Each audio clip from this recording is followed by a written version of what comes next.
Today, I am going to make some of my own Apothecary bottles. I made some a few years ago, so I thought it'd be really fun to kind of make some more. I got some really cool drawings I decided to do. So most importantly though, when you buy these, and you can find them at Hobby Lobby, Michael's, all kinds of places, make sure before you bake the Sculpey on these lovely glass jars that you peel the stickers off, just in case. As well as, I'm assuming these may be able to go in there, but just be on the safe side. If you're not going to use the stopper in your clay design, make sure you take the stopper out. And just for the record, I did pre-paint some of these last year or 2 years ago when I was doing these. And what I've realized is I can't put these in the oven. So anything I make to go on the ones that I've already painted have to be glued on later because you don't want to put spray paint in the oven. I just think that's weird. Just don't do it. But glass can certainly go in the oven. I'm sure it'll be fine, but I guess we're gonna find out, so stay tuned. I'll preface you by letting you know I haven't sculpted in about 2 years since I did the last set of Apothecary bottles. And I was actually concerned because I really wanted to do justice to my illustrations that I did in my sketchbook. So I probably went through a couple times here of attempts to make this little guy, which I have deleted from the footage so that you didn't have to watch me go crazy. But making this armature here and using the aluminum foil really did help to, flesh out the character and how I wanted the pose to be. I've been watching a lot of Ace of Clay, and he's actually unbelievably fantastic at sculpting. So if you get over to his channel and see some of his videos, they're more tutorial-like, and I learned a couple things from him, including the use of bake and bond. What that does is you can actually adhere clay pieces to other clay pieces. It's like a glue that's safe to go in the oven. Or even his hands touching the top of the jar there. I could have used a little bake and bond on there and would have held it on really tight. But I didn't. I should have. And I just decided, well, let me just see if it'll stick. And I really tried to press him against the glass as much as I could because I thought it would just be really nice to keep him on there really well. It's almost that he basically is formed to the glass. He is not coming off, and that top is never opening. So if you end up buying this piece, don't try it. And these pieces will be for sale probably a little bit later on in the week. I still have a couple to paint, but I thought it'd be really cool for you to see on my Make It Monday how I kind of put these together and the little process of it.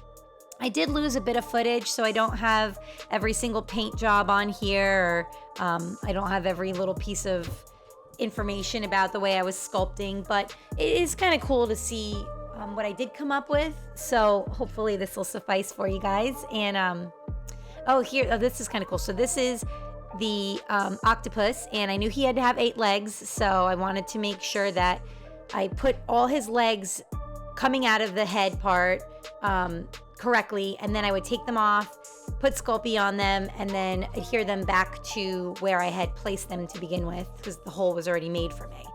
This is another instance where I could have used bake and bond, but I didn't. I was really hoping it stuck to the glass, and it did. It did pretty well, and it looks great. But this is just another instance where it could be used. Also, I'll say that when they come out of the oven, I spray paint them. But this was also the first attempt I made to use something called clay softener that I also learned from Ace of Clay. I think I used a little too much because basically what that does is it takes fingerprints out before it bakes. I just think I used a little too much because when I sprayed the goblin, I used a key lime color spray paint, and he was so tacky for days. I had a hard time painting him because it was still wet, I think because of the clay softener. So if you do use clay softener, be aware that can happen. This is another instance here where I actually used the bake and bond for the bottom of the hat onto the cork. And I did end up baking the cork. I said it a little earlier. It is okay because it's at a very low temp when you use Sculpey. So just be aware. And if you're young, use adult supervision to do this with you. You don't want to burn the house down. And here they are going in the oven. And then, like I said, once they come out, I actually use a spray paint on them to coat them a little bit, and I'll get to that in a second. This is the spider venom. I started the bottle of spider venom, and I really like this one. And I did find some extra footage. I was nervous. I thought I lost it all of when I was actually making the legs. So this is kind of neat. I did it the same way I basically did the octopus, where I cut the wire and placed the wire how I wanted it to be placed, and then built up the clay on top of it, and then adhered the legs and made sure that, you know, they were nice. I'm using a little tool there to make sure it's got a nice flow to it, and that it looked good.